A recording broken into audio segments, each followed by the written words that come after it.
Un air de blues dans le Val-de-Serre tout le week-end prochain, deuxième édition du festival Les Passeurs de Blues. C'est du 27 au 29 octobre et après une belle première édition, le festival s'étoffe encore un peu plus cette année et on va justement vous présenter le programme en compagnie de Philippe Arsens. Il est l'un des initiateurs de ce festival et aussi trésorier de l'association. Bonjour à vous. Oui, bonjour. Alors déjà un rapide retour sur l'édition de l'an passé, donc une première mouture qui fut positive pour vous. Complètement. On est parti dans ce projet, Jean-Pierre, Didier et moi-même, donc les trois initiateurs de ce festival. Nous n'avions aucune expérience dans l'organisation des festivals et à notre grande surprise, on a eu un accueil très favorable du public, des artistes et tout ça, et on peut dire que ça a été un tel succès l'an dernier qu'on a pris la décision le soir même d'organiser une deuxième édition. Alors rappelez-nous un petit peu l'ADN de ce festival, donc les Passeurs de Blues, c'est quoi? C'est faire connaître au grand public ce genre de musique? Oui, en fait, notre particularité, c'est de créer un festival apprenant. On s'est aperçu que le blues avait tendance à être de moins en moins écouté et on s'est dit que c'était quand même dommage parce que c'était quand même la musique roots, l'origine de beaucoup de choses aujourd'hui et il fallait absolument qu'on garde ce côté apprenant. Donc l'idée, c'est ça, on a créé un collectif musicien, il y a une bonne trentaine de musiciens qui sont tous des musiciens locaux et nous avons organisé des ateliers musicaux, des concerts gratuits pour que les gens viennent découvrir la musique, quoi. Alors on va justement parler du programme de cette édition 2023, donc un festival qui grandit avec une journée supplémentaire puisque ça démarra dès vendredi soir à la Halle 901 de Saint-Pierre-Église. C'est ça. Nous avons un bon partenariat avec la mairie de Saint-Pierre-Église. Ils nous ont demandé si on pouvait faire quelque chose avec eux, donc nous avons décidé cette année de faire une soirée supplémentaire le vendredi soir à la Halle 901 à Saint-Pierre. Voilà. Et le reste du week-end, le samedi et le dimanche, se fera bien évidemment à Saint-Va. Alors le programme, alors là, à la Halle 901, le vendredi soir, on démarre avec un groupe qui s'appelle Didier Cantegric Trio, qui est un des passeurs de blues, un des membres fondateurs justement, qui va jouer en trio et qui va ouvrir pour Strange O'Clock. Strange O'Clock, c'est un groupe de Coutances. Sa particularité, c'est de jouer quand même un blues un peu blues touareg. Vraiment, c'est du blues assez roots, avec une chanteuse Célie, un guitariste Christophe, mêlé en plus de percussions. Célie joue de la calebasse en même temps qu'elle chante. Donc c'est vraiment un groupe à mi-chemin entre le blues et la world music. C'est très très intéressant.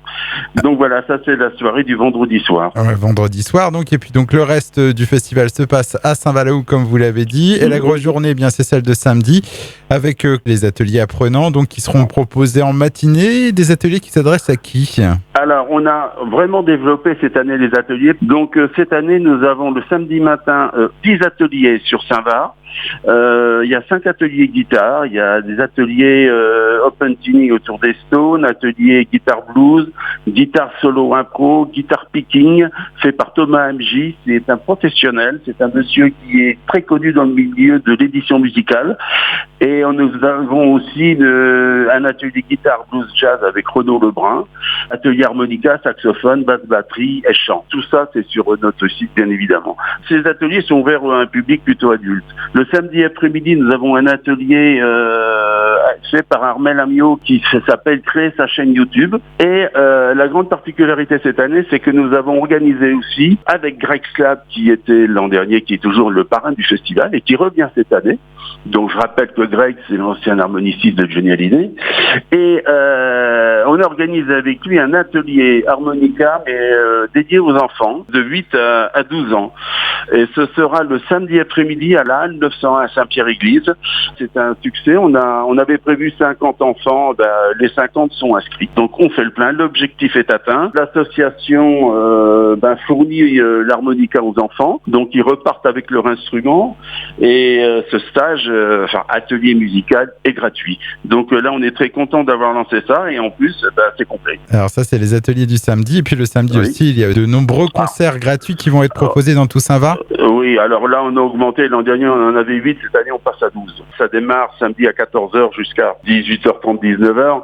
C'est des concerts qui sont faits par des musiciens. Alors, une partie des musiciens professionnels ont joué le jeu, participent à ces concerts, et nous avons aussi tout notre collectif musicien qui participe à cette activité. Et le samedi soir, le thème du festival cette année, c'est le rôle de la femme dans le blues. Donc nous avons orienté notre conférence, parce que c'est toujours un concert-conférence que nous faisons le samedi, sur le rôle de la femme dans le blues. Nous avons donc invité des musiciens, un groupe avec des femmes chanteuses. Donc le samedi, l'ouverture se fera avec le groupe qui s'appelle Tourout. C'est un groupe de Rennes. Donc c'est un groupe qui met en valeur les racines africaines. Après, nous avons un concert-conférence orchestré par Philippe Jehan, donc sur le rôle de la femme. Il faut savoir que la femme dans le blues a été d'une inspiration très importante, et puis des grandes créatrices. Il suffit d'écouter Bessie Smith, Rosetta Tartt, Rita James, voir Janis Joplin.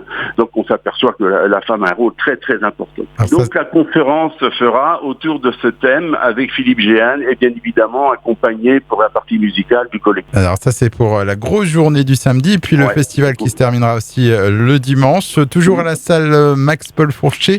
Alors qu'est-ce qui est prévu? Alors on a invité cette année un groupe d'Angers qui s'appelle Little Big Sisters. C'est un groupe de musique actuelle et ils qualifient leur musique de trash blues rock tribal, agrémenté d'un spectacle visuel qui se rapproche un peu de Dr. Jones pour les connaisseurs, le blues de Louisiane. C'est très théâtral, ils sont costumés, ils viennent en plus d'avoir 6 prix, ils ont été récompensés pour leur musique cet été, et ils sont pleine ascension, on a la chance de les avoir à Saint-Va. Donc ça s'appelle Little Big Sisters, ça démarre le dimanche à 14h30, et pour finir, après, il y a un jam, comme l'année dernière, Greg Slab sera avec nous sur scène, pour faire le jam de clôture avec les passeurs de blues, avec le collectif. Donc voilà, c'est un après-midi musical qui va être bien rempli. Et pour les concerts payants, comment ça se passe niveau billetterie? Il y a encore de la place?